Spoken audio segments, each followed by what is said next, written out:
Hey guys, welcome to my channel. It's Rysse, your local fashionista, and today let's talk about being into alternative fashion in the Filipino community. Alternative fashion or alt fashion is a fashion that isn't considered mainstream. Subcultures of alt fashion are gothic, emo, grunge, which are the more known bunch. People often forget that fairycore, princesscore, and cottagecore can also be considered alt fashion, as it is fashion that isn't considered the norm. Personally, my main alt fashion core is gothic inspired fashion, sometimes fairycore.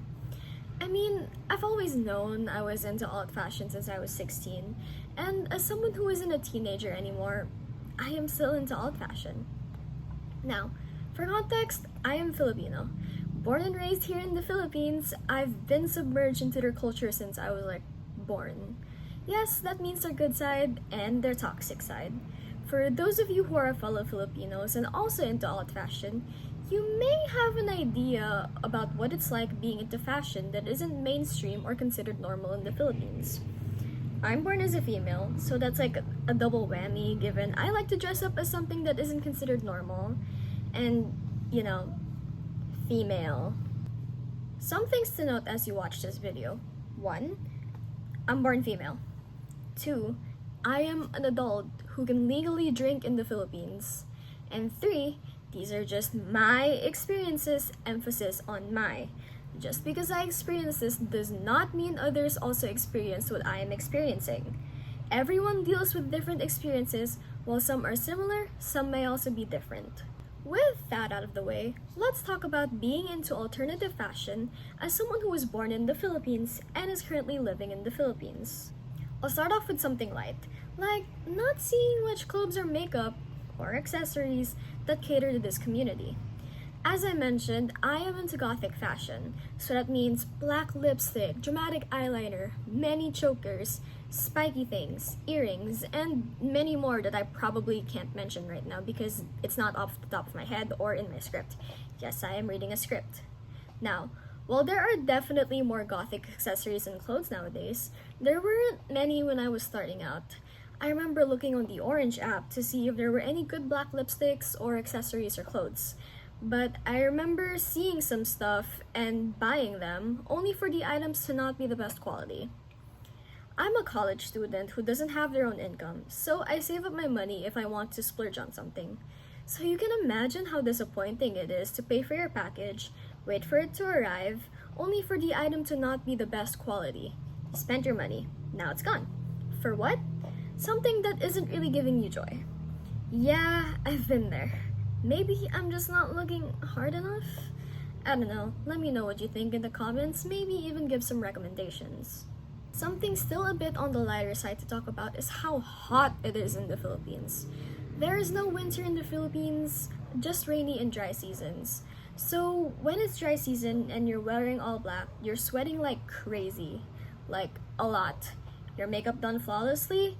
Ruined. Your hair? Frizzy. Don't forget how you're soaking in sweat because of the heat. And to make things worse, you're covered in layers and wearing all black. Yeah, that doesn't sound very fun. You went out to have fun, only for something you can't even control to ruin your aesthetic. It genuinely sucks. Okay, now let's talk about something a bit heavier, which is the judging stares. If you want to go outside, like to a mall, you tend to get judgmental stares from everyone. Whether it be older people, younger people, or even people your age. Filipinos tend to have this,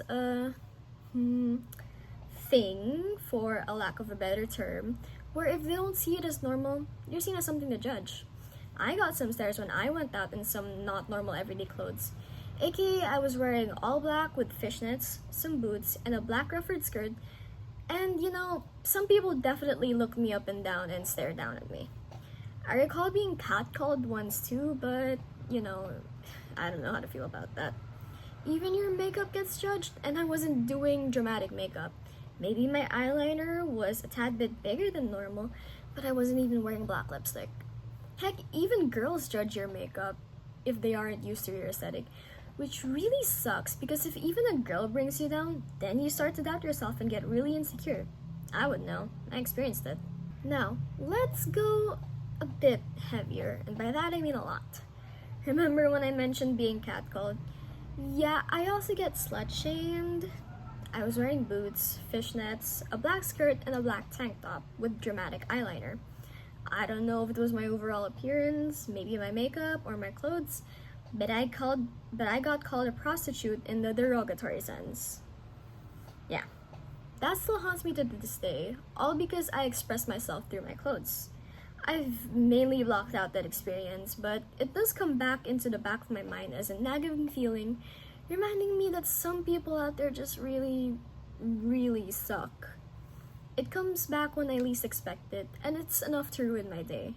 I try to do other things or think about other things, but that experience alone is enough for me to hide myself, hide who I am. It is never okay to slut shame someone, ever, and I will stand by that. Now, you may ask, Rysse, is there anything good about being out in the Filipino community? To that I say, no. Thank you guys so much for watching. As always, I appreciate every single one of you.